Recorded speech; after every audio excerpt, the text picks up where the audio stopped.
les districts et les quartiers de notre pays. Donc, nous sommes à jour et dans le délai conformément à notre commandement. Sur les agents électoraux, nous avons organisé des formations en cascade pour les membres des bureaux de vote. Nous avons d'abord fait la formation des formateurs nationaux et ça, nous sommes appuyés avec la convention que nous avons avec le syndicat de l'éducation, enseignement préuniversitaire, professionnel et l'enseignement supérieur. Il désigne une partie des formateurs et le reste des formateurs viennent du ministère de l'administration du territoire et d'autres départements qui nous accompagnent. Donc on a eu 2235 formateurs locaux qui ont été formés au chef-lieu des préfectures qui, à leur tour, ont finalisé aujourd'hui la formation des membres des bureaux de vote pour 2 jours. On a 118 115 membres de bureaux de vote sur toute l'étendue du territoire, également dans les 34 circonscriptions électorales à l'étranger, donc dans nos ambassades et consulats.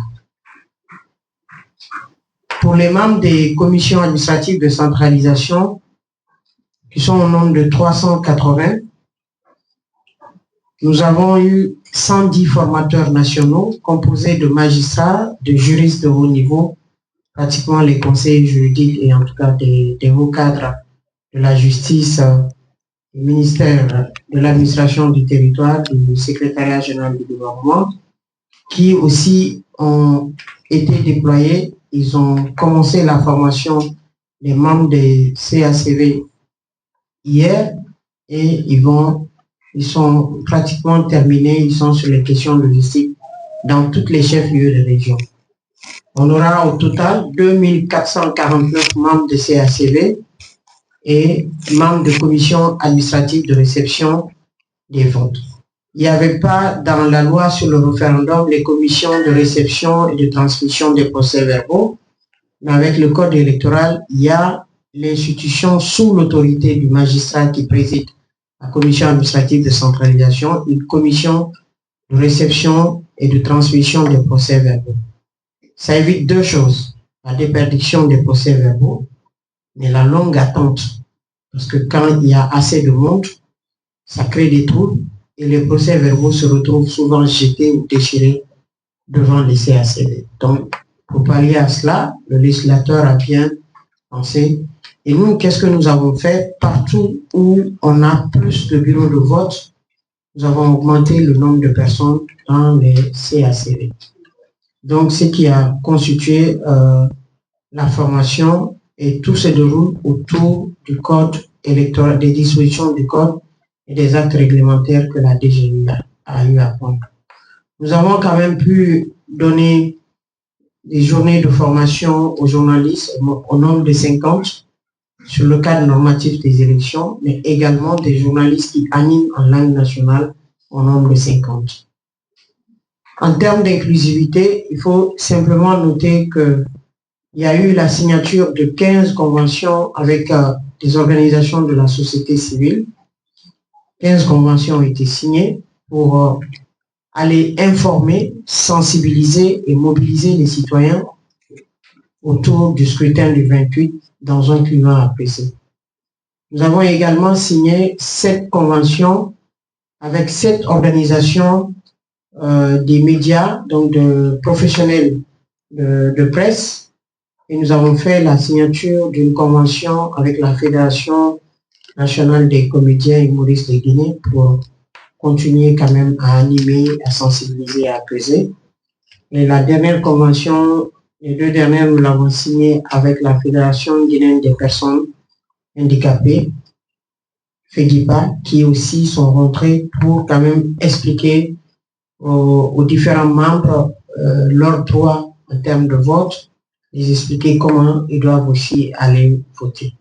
Et comme je l'ai dit, le syndicat de l'éducation qui nous accompagne, le Conseil national des jeunes de Guinée qui sont sur le terrain actuellement aussi pour nous accompagner.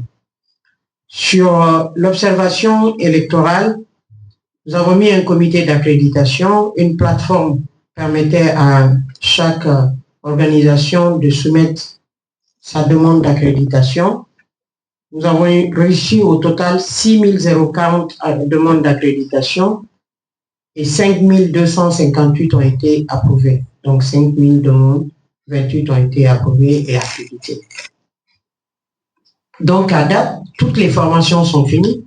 Les membres des bureaux de vote sont en train d'être déployés dans leur localité. Les membres des CACV vont rejoindre les communes urbaines et rurales là où ils doivent prendre place. Et nous-mêmes, nous nous préparons par la mise en place d'un comité de veille juridique et également par la mise en place du centre de commandement opérationnel avec le numéro 105 et cette fois-ci un numéro aussi direct qui va permettre aux citoyens d'appeler pour signaler les problèmes et pour que nous puissions prendre les problèmes d'aujourd'hui. Sans oublier notre partenariat avec le Dr Guy, on aura 4 jours cette fois-ci au lieu de 3 de synergie avec l'ensemble des médias publics et privés pour couvrir la veille, le jour du scrutin, jusqu'à la proclamation des résultats provisoires. C'est le lieu, comme l'a dit le doyen, de féliciter et de remercier aussi la presse qui, depuis le recensement, continue de nous accompagner et crée ce climat apaisé. Il n'y a pas d'interdiction aux médias de porter à l'attention de l'opinion les résultats publiés par le ministère de l'administration du territoire, la DGE et la Cour suprême. Ce qui veut dire que quand un procès verbal a été signé, cacheté et affiché, tout journaliste peut le reproduire. Parce que ce procès verbal a été publié par les démembrements du ministère de l'administration du territoire. Ce qui n'est pas permis ici comme ailleurs, c'est la totalisation. Un journaliste s'asseye, il ne le pourra même pas, parce qu'il ne peut pas être à Yomou et puis à Lelouma, puis à Kassa, même si avec l'intelligence artificielle, je parie qu'il ne le pourra pas. Donc, ce que le journaliste peut, c'est de rapporter les procès-verbaux affichés. Ça, c'est au niveau du bureau de vote. Si la commission de centralisation, comme c'est de coutume, centralise et affiche à son tour le procès-verbal au niveau d'une circonscription, la presse doit le reprendre, le reproduire. Donc, il n'y a pas d'interdiction aux journalistes de publier les procès-verbaux. Et d'ailleurs, c'est ce que la synergie fait depuis toujours. Parce que aucun électeur ne sort de son secteur, donc de son village. Ni à Kakama, ni à Boukaï. La difficulté peut-être des gens, c'est que c'est un habitat dispersé. Et administrativement, il est très difficile de traiter l'habitat dispersé. Quand la montagne, si vous connaissez bien, comme vous dites que vous venez, n'est-ce pas, le mont Saint-Céry qui traverse ces deux sous-préfectures. Quand on dit sur papier, un village, un secteur, un district, le district, il a 3 ou 4 villages, donc 4 secteurs. Le secteur, il se trouve que au fur et à mesure, les gens vont, à cause, pour des raisons économiques parfois, s'installer à distance de la population ou du centre-lieu. Donc c'est un habitat dispersé. Et le plus souvent, quand l'habitat est dispersé, vous allez voir, ce que vous dites, ça va être une famille, où dans cette famille, c'est 2 ou 3 personnes qui votent, 4 ou 5. Et la loi est claire, hein? On ne peut pas mettre un bureau en dessous de 50 électeurs. Donc les gens doivent fournir l'effort de... Et ce que nous faisons pour toutes ces localités, que ce n'est pas seulement Dagola, une fois que ça atteint 25, il y a un bureau de vote. Si on vous donne la liste électorale, vous allez voir des bureaux de vote 25. Parce qu'on nous dit de tenir compte de la géographie. C'est les mêmes questions pour le Haut-Molota et le Bas-Molota. Un district divisé pour arriver de l'autre côté, c'est-à-dire les deux secteurs du district, il faut venir à Kindia-Ville alors que c'est le même district sur papier. Mais pour aller au chef-lieu du district, il faut aller encore vers le Haut-Molota. Mais les autres qui sont derrière la montagne, il faut venir à la commune rurale. Donc il y a ces questions de géographie qui créent des problèmes, mais tel que nous sommes en train d'y aller petit à petit, vous avez eu moins de revendications sur les bureaux de vote. Ça, quand même, on peut tous reconnaître ça dans cette salle. Parce qu'on a commencé par identifier, géolocaliser les 14 000, les 19 000 secteurs géolocalisés avec l'Institut national de la géographie dont on a présenté le rapport. Ça fait que aujourd'hui, on est capable de dire si un électeur sort de son secteur ou il n'est pas sorti. Et ceux qui sont sortis de leur secteur, d'abord, ne fait même pas partie. Ça ne fait pas partie. Donc, c'est un habitat dispersé et on n'a pas aussi l'obligation de dire aux gens, regroupez-vous.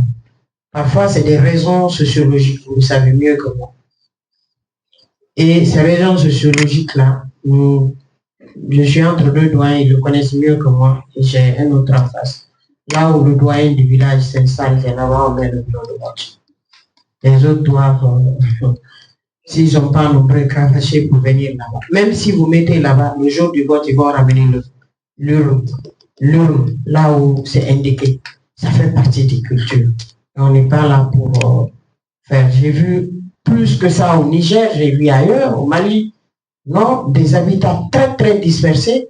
Maintenant, nous sommes dans les réflexions. Et ça aussi, ça dépendra des politiques. Les urnes ambulantes, ou aller carrément au vote électronique. Voter à travers son téléphone, rester à la maison, ou faire un vote par correspondance. Si la poste se déploie au mieux, c'est des choses sur lesquelles on est en train de faire des études. Mais ça ne peut pas arriver tout à l'heure. Mais 50 km, je vous mets au défi. Je vous mets au défi. Je vous mets au défi. Ça n'existe pas dans ce fichier électoral. Je vous mets au défi. Ça, je peux vous rassurer. Je vous remercie. Merci, Madame la députée des élections. La première, c'est que pendant le référendum constitutionnel, nous étions à 119 superviseurs. Les superviseurs sont répartis en fonction des centres de vote, des CAC. Les 500 superviseurs plus 34 superviseurs internationaux sont repartis selon les centres de vote.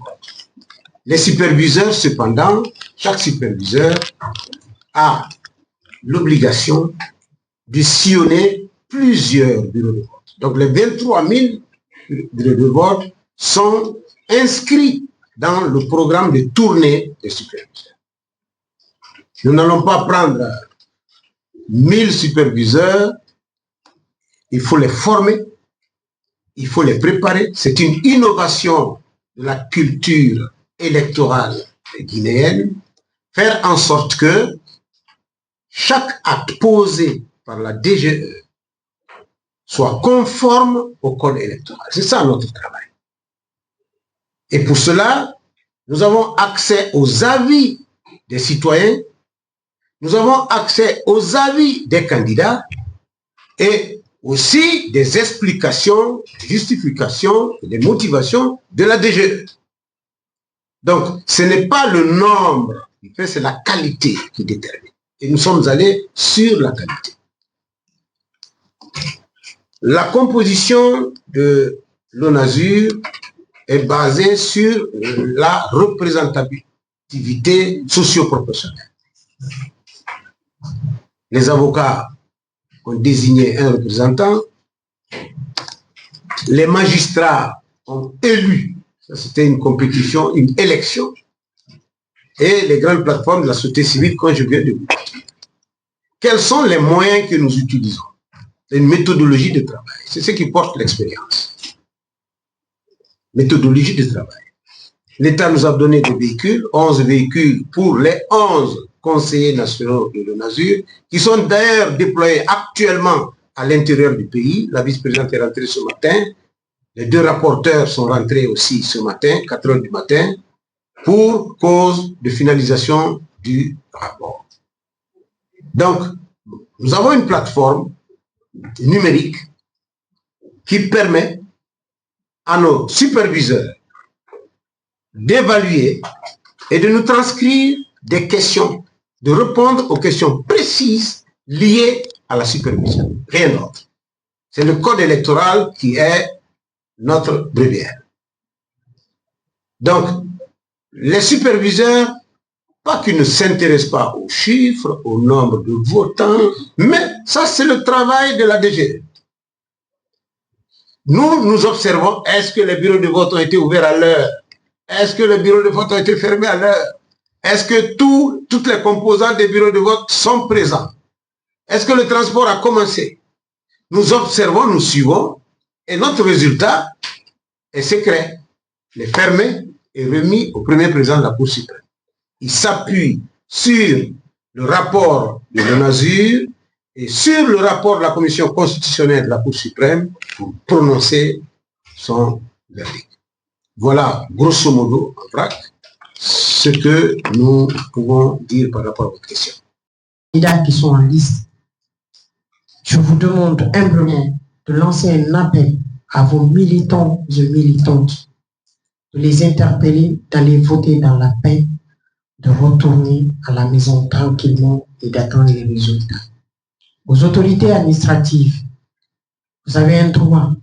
Le droit, c'est d'organiser, c'est de sécuriser à travers les orientations que le centre de commandement des forces de défense et de sécurité, conformément à ces orientations, et les différentes commissions de défense et de sécurité au niveau régional, préfectoral, sous-préfectoral, va donner.